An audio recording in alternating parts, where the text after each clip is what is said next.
So a couple of things here. They're trapping here defensively. So again, you want this ball screen probably set towards the middle of the floor. So the ball handler should get to the sideline, and this is where the screen should be set. And again, this is why you want to clear out the weak side of the floor right here. This player here, get out of here. You're just clogging up space. And if you set that ball screen towards the middle of the floor right here, this roll is going to be wide open off the blitz, right? Because they're trapping right here. Secondly, this guard's clearly trying to split through this double team. I don't need to do that. Now, again, this is again why this player get to the weak side of the floor, because this guard should be able to get downhill and attack off this big's hip, keeping this big at the ball, opening up this roll right here. But the guard's trying to split through right here, and by the time he looks up to see if he can hit the roll, the backside defender's there. That's why it would have been easier to set the ball screen towards the middle of the floor so the roll's going towards the sideline.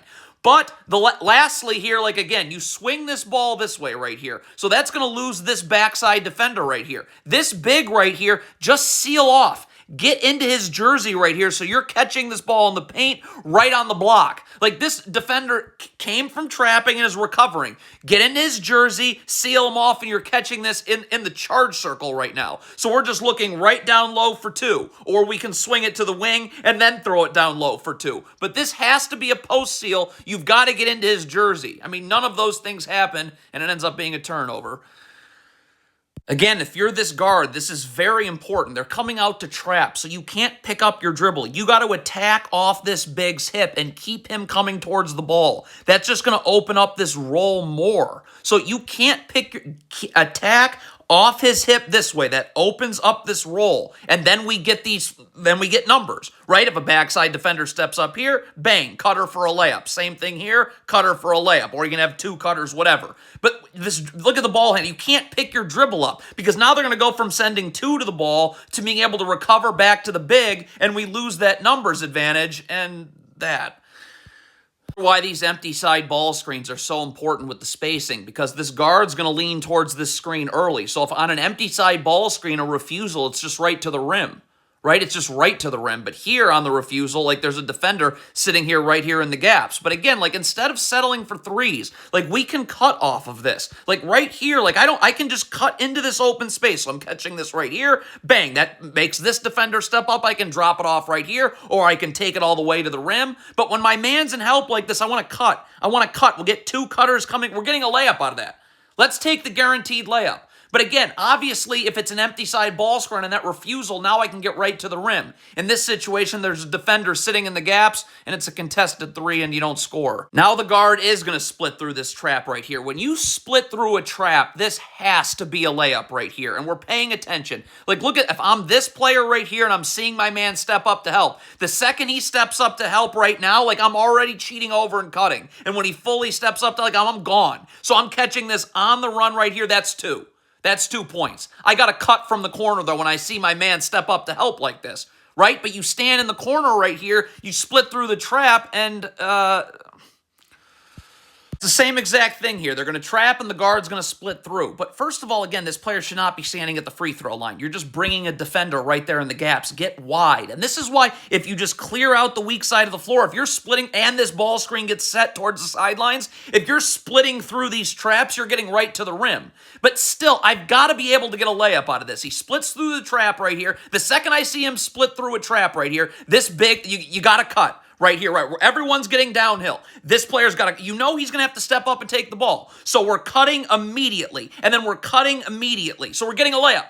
Like, we're getting a layup. Either this player's going to sink over and take this cutter, and then this cutter's going to be open, okay? Or he stays with this cutter, and this cut's open. But we got to cut immediately. When you don't cut right here, like, you're splitting through these traps, but not getting layups out of it.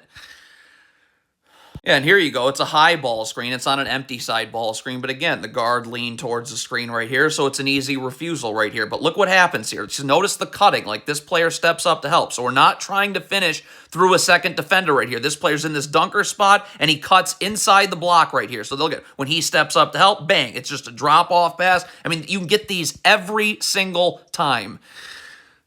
Again, not an empty side ball screen, but a high ball screen. The defense completely breaks down here. The guard's actually setting this screen right here. So he sets the screen again. It's just about, like, we're not finishing through second defenders ever. This player gets downhill. The ball screen defense is terrible. Stop. So when this player steps up to help, I should already be diving, like, should already be moving, diving. We're not finishing over a second defender right here. We just saw it on the last play. Like, this player should already be inside the block right here, right? And then we're just dropping this off and you're calling, that's a dunk. Right? Like, we're not trying to finish through second defenders like that. So they trap again right here. First of all, again, like, if you are running empty side ball screens against a trap and this player clears out, these rolls are going to be wide open. Wide open. You're going to get layup after layup. Now, it'd be nice if this guard would bring this dribble down here so that it's not all the way out. Like, they're coming out the trap. If you get this ball screen set lower, there's no space to drag this big that's coming out the trap because the half court line's right here. If I get this ball screen set lower right here, now I have space to drag this big out and open up that roll. But you still get a look. This looks like it's a wing right here. So again, it's not about taking threes. Take the higher percentage shot. Now this ball, like right here, you're going to have to drive the lane right here. But get in the lane right here. Take the lane. And again, we want to get layups out of this, right? So when this player steps up to help right here, we're sending a cutter right here. And then this player is going to be planted right here. We're getting a layup. We're getting a layup out of this. Right? Like, that's what's happening. Even off this pass, like, I can not settle for a three right here. I can attack the lane right here, right? And then either this is going to be open or this is, we're getting layups. Like, the numbers advantage, you should be getting layups every single time. When you settle for threes, it's just a lower percentage shot. Here it is. This great spacing. Everybody's spaced to the weak side of the floor right here. You have an empty corner. So what happens? This player is going to lean towards the screen early. And because you have an empty corner right here, he leans towards the screen. It's just refusal, straight line drive to the rim, 2-shot foul. That's all because of the perfect spacing off that. Yeah, I mean, right here, it's all game long. These rolls would be wide open. Just clear out this side of the floor right here and get this ball screen set closer towards the sideline right here. I mean, they're trapping every time off the pick and roll. So this should be wide open. But again, like, you've got a player standing in the corner here. So I really can't hit the roll right here, get that numbers advantage, and get layups off of it. You got to clear this player out before the ball screen is set so that roll is open, and you want to make sure the roll is towards the sideline where they can't cover it. They cannot get there. So again, like, you don't empty out that side of the floor and you lose the advantage.